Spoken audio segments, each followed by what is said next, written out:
3 और पृथ्वी से 3,84,400 किलोमीटर दूरी पर चांद स्थित है। और आज के इस दृश्य में हम इस चंद्रयान 3 को उस चांद तक पहुंचाएंगे, बिल्कुल वैसे ही जैसे चंद्रयान 3 जिस स्टेजेस में, जिस चरणों में चांद पर पहुंचा है, उसी चरणों के हिसाब से हमारा यह चंद्रयान 3 भी चंद्रमा तक पहुंचेगा। तो इसकी व्याख्या मैं निम्न चरणों में करूंगा। पहला चरण, सबसे पहले मैं स्ट्रक्चर की व्याख्या करूंगा, पूरी संरचना की व्याख्या करूंगा कि ये किस पर चंद्रमा पर लैंडर की सॉफ्ट लैंडिंग समझाई जाएगी कि किस प्रकार से लैंडर ने लैंड किया। उसके पश्चात आपसे यह समझाया जाएगा कि भारत विश्व में प्रथम स्थान पर कैसे हुआ। अब सबसे पहले बात करते हैं इसकी संरचना की। चंद्रयान 3 में जो रॉकेट लॉन्च किया गया है, छोटे छोटे बच्चे भी बैठे, एक एक चीज को गौर से सुनना। चंद्रयान 3 में जो रॉकेट लॉन्च किया गया है, जो इसको ऊपर ले जा रहा है, उस रॉकेट का नाम है LVM-3M4। रॉकेट का नाम क्या है? LVM-3M4। ये इस रॉकेट के 4 हिस्से हैं। नंबर 1 इसके अंदर है, ये 2 जो लगे हुए हैं, ये हैं रॉकेट बूस्टर। रॉकेट बूस्टर, इनका नाम है S200। 2 लगे हुए हैं, S200 इधर, S200 इधर। इनकी विशेषता क्या है कि S200, S मतलब सॉलिड, सॉलिड मतलब ठोस, तो इसके अंदर जो ईंधन भरा गया है वो ठोस ईंधन भरा गया है।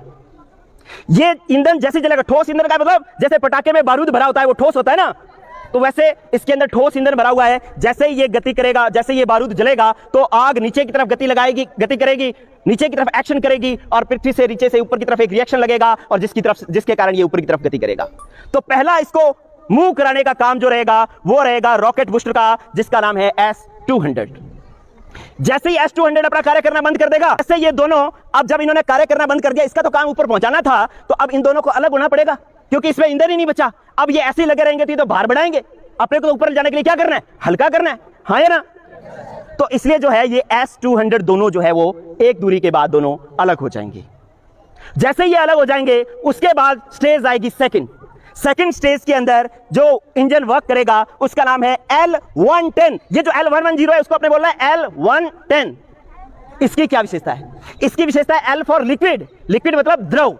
इसके अंदर जो ईंधन भरा गया है वो द्रव ईंधन भरा गया है। जैसे पेट्रोल और डीजल जैसे होते हैं ना, वैसे इसके अंदर कैसा ईंधन भरा गया है? द्रव ईंधन। तो जैसे ये बूस्टर से अलग होंगे, L110 कार्य करना शुरू करेगा। अब इसको ऊपर ले जाने का काम कौन कर रहा है? L110। कौन कर रहा है? L110। जब L110 एक ऊंचाई पर जाएगा, उसके बाद L110 का भी ईंधन क्या हो जाएगा? खत्म। तो अब L110 की जरूरत है क्या यहाँ पे? उसको भी क्या कर दें? अलग कर दें। क्या कर दें? अलग कर दें। उसके बाद क्या होगा कि C25 इंजन जो है ये कार्य करना शुरू करेगा। C25 इंजन की विशेषता है कि इसके अंदर गैसें भरी होती है, हाइड्रोजन और ऑक्सीजन। कौन सी गैसें? लेकिन वो तरल अवस्था में भरी हुई है। वेरी कंप्रेस्ड मतलब संपीड़ित करके उसको द्रव अवस्था में कर दिया गया है, और द्रव अवस्था में इसके अंदर भरी हुई है हाइड्रोजन और ऑक्सीजन गैस। उनके जलने से फिर ये C25 इंजन कार्य करना शुरू करेगा। आपको ये सारा अभी दिखेगा विजुअल, ये सारे काम करेंगे आपके सामने अभी। तो इसके बाद C25 अपना कार्य करना शुरू करेगा। C25 इसको ऊपर लेकर के जाएगा। अब ऊपर लेकर के जाएगा तो ऊपर कौन जाएगा? ये पार्ट जिसके अंदर है लैंडर और रोवर। क्या नाम है? लैंडर और रोवर। एक चीज और बता देता हूं कि जो L110 के अंदर जो इंजन काम में लिया गया है वो है विकास इंजन। उस इंजन का नाम क्या है? और C25 के अंदर जो इंजन काम में लिया गया है उसका नाम है क्रायोजेनिक इंजन। अब ये गति करेगा और ऊपर कौन जाएगा? लैंडर और रोवर, ये पार्ट जाएगा। अब कुछ बच्चों के बीच दिमाग में जो मिसकंसेप्शंस हैं, उस मिसकंसेप्शन को मैं दूर करता हूं। एक्चुअली बच्चों, जाना इसको है चंद्रमा पर, लेकिन इसका कोई चंद्रमा पर रोल नहीं है। सुन ले बात, ये सिर्फ पेलोड्स हैं जिसके अंदर जो है 2 चीजें हैं जिसको वास्तव में चंद्रमा पर जाना है। ये टेबल इधर लेकर के आए, लैंडर और रोवर दे। जिसको चंद्रमा पर जाना है वो महत्वपूर्ण चीजें जो है वो है, जिसमें चंद्रमा पर जाकर के काम करना है, वो है सबसे पहले हमारा लैंडर।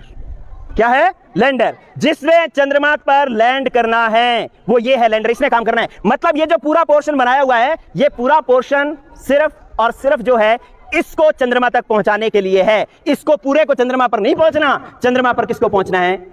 लैंडर को। किसको पहुंचना है? और इस लैंडर का नाम रखा गया है, इसका नाम है विक्रम। क्या नाम है? लैंडर का नाम विक्रम। ये सारे क्विज के क्वेश्चन है, ठीक है? तो विक्रम रखा गया। ये जब लैंडर चंद्रमा पर सॉफ्ट लैंडिंग कर जाएगा तो उसमें से फिर ये निकलेगा, इसका नाम है रोवर। रोवर, ये क्या है? रोवर। इस रोवर का नाम रखा गया है प्रज्ञान। क्या नाम रखा गया है? लैंडर और रोवर क्या करेंगे? लैंडर एक जगह चंद्रमा पर स्थित रहेगा और पूरी चंद्रमा पर जितनी भी सूचनाएं हैं वो उत्तरित करेगा, वहां की कंट्रोलिंग करेगा। और रोवर जो है, आप देखें रोवर के अंदर टायर लगे हुए हैं। क्या बता रहे हैं? कि ये चंद्रमा पर घूमेगा और घूम घूम करके विभिन्न जगहों की अलग अलग जो है फोटोज खींच करके वो हमारी पृथ्वी तक हमारे पास भेजेगा, और उसका विश्लेषण हम उसके जो रासायनिक संगठन ज्ञात करने में, जल की उपस्थिति ज्ञात करने में, कितने कौन कौन से खनिज उपस्थित है चंद्रमा पर, ये ज्ञात करने में कर सकते हैं।